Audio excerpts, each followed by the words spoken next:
Here you go, Binks. Binks is getting his checkup, and he really doesn't even need anybody to hold on to him because he chooses to stay on here because you're getting your liver paste you love. Oh, I know. So now we're going to look in your little ears. Good boy. Good. Switch over to a little operant conditioning. Oh, look at my ears. You get a numbing. Good. And then I always flea comb them.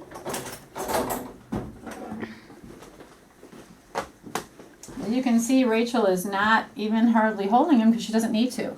This is a minimal restraint, pet-friendly handling, low-stress handling that we do here at Oak Hall Veterinary Clinic. Makes life good for us, makes life good for your cat too.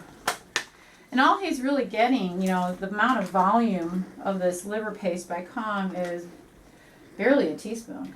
You know, a teaspoon is 5 mils. I think he's consumed 1 mil so far. But he keeps working at it because it's good.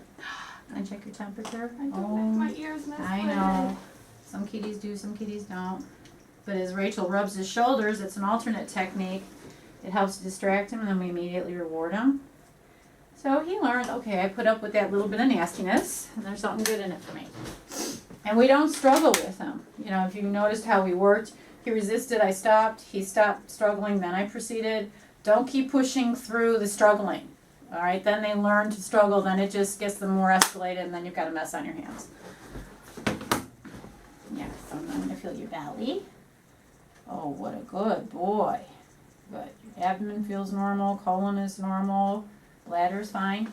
Got to look at those supers. I know. Very good. Hi. Good. Nice clean teeth. Okay. Again, be kind of quick. If he was really resistant, we could use a little tongue depressor to open his mouth and even put the liver paste on the tongue depressor. I'm going to go ahead and show that, Rachel. So here. Whoa, what do you think of this? So I could lift your lip this way if you're really not very nice to me. And immediately present that. Here. So that would be a safe way to keep your hands out of his mouth. So now we'll go ahead and do his vaccination.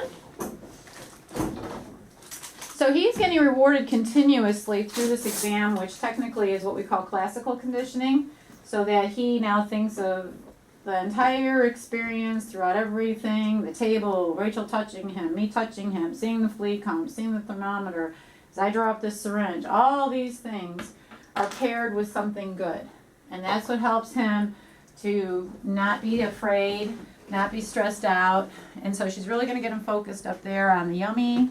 Oh, I know, and I'm going to give you your little shot. Do not pinch the skin hard. Just let the needle do the work. I also use small 25 gauge needles that are sharp so they're less painful. All right, and I think we are good to go, Mr. Binks. Yes, you missed it before, but when we put him on the scale, he got a little rewarding to go on the baby scale.